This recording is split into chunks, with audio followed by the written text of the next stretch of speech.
say I'm someone who's hungry for change. I've seen firsthand what the future of hacking looks like, and it's bad. We're not just talking about a bunch of kids stealing information and causing chaos. Those days are long gone. It's a big business now. Lots of dark forces at play. Let me tell you, it's only going to get worse. Our money, our medical records, our governments, nothing is safe. Enough's enough. In my humble opinion, the only way to fix the system is to expose all the holes in it. And that means tearing the whole thing down, weakness by weakness, so we can rebuild it together.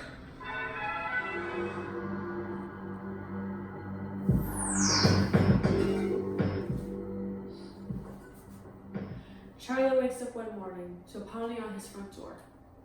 He opens the door and finds it's the police, serving him a warrant to seize all of his electronic information and devices. Charlie is taken down to the police station and is told by the detective that his information was used to purchase a weapon that was now used in a violent crime. Charlie is shocked. Unallowed by a citizen, he says. This is not possible.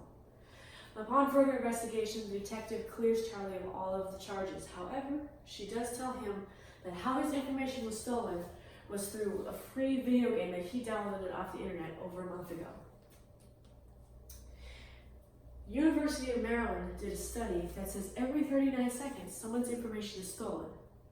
So that means by the end of the speech, almost a dozen people, information will be stolen. You say, how is this possible?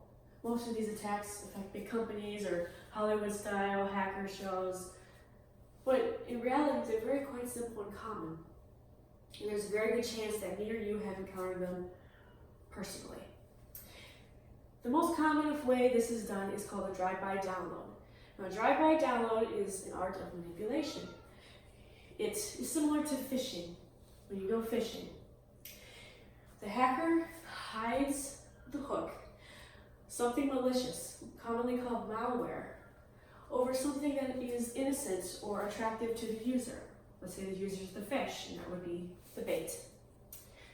However, when the user downloads the malicious software, it makes the computer sick, similar to when me and you get sick. And in this weakened state, the hacker can come in and steal the information and sell it on the dark web. According to Rafik, Napa, and Carmelo, in a 2015 article, they say, drive-by downloads have become a preferred vector of many malware families. Now, I, as a cybersecurity enthusiast, and I'm training for an ethical hacking certification, believe that it is important to know your enemy and know how they work in order to defeat them.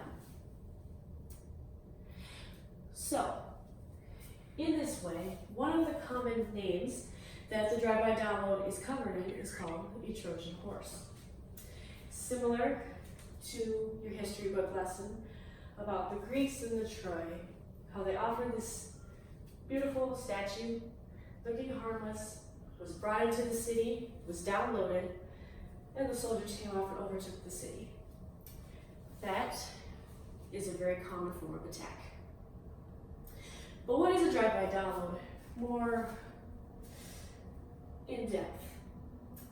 This, by the RSA, says in a threat assessment PDF, the artifacts of a drive-by download will be found everywhere.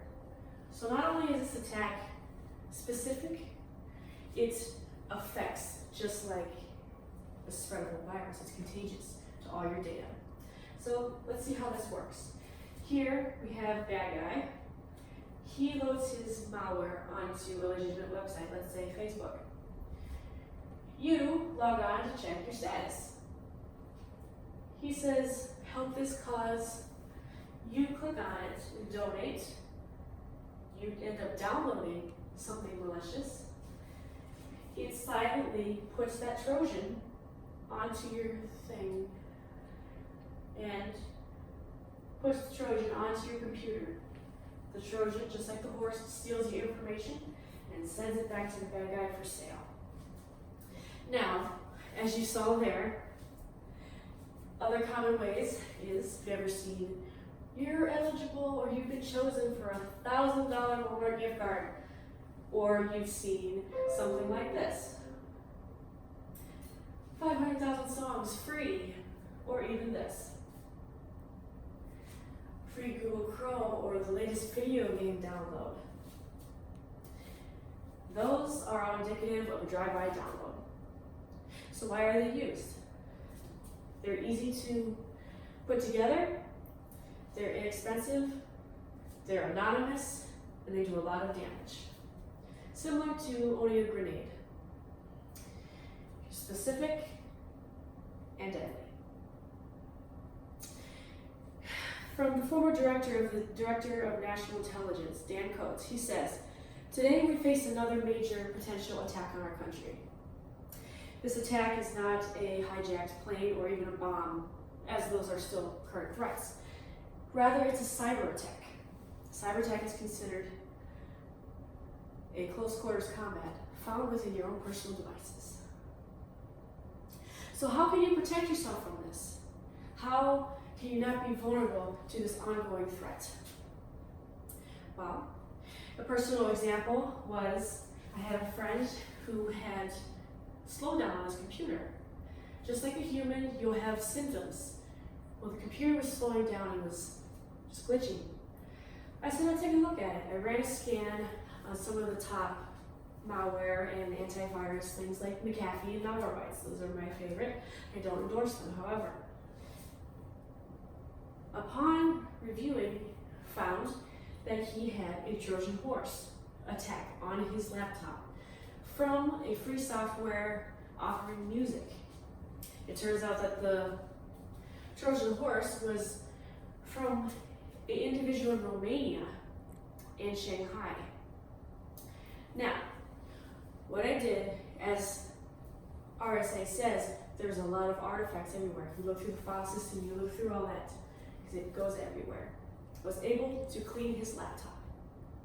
However, some ways you can protect yourself from this attack is using antivirus, anti-malware softwares. This is a shield to protect you. Another thing I recommend is the MD5 sum hash calculator.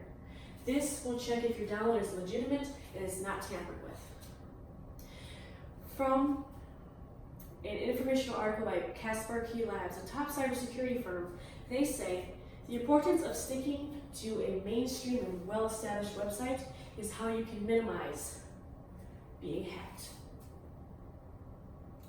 So, in review, make sure that you vet, as we can see in this next website. Vet your information, make sure it is legitimate, and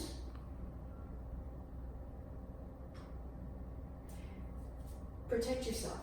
Your sword will be your intuition and your vigilance. Stand up, forge on by preparing yourself with the proper tools, being aware, and knowing the risks that can help mitigate infection and protect your sensitive data. So will you suit up and don't be a Charlie?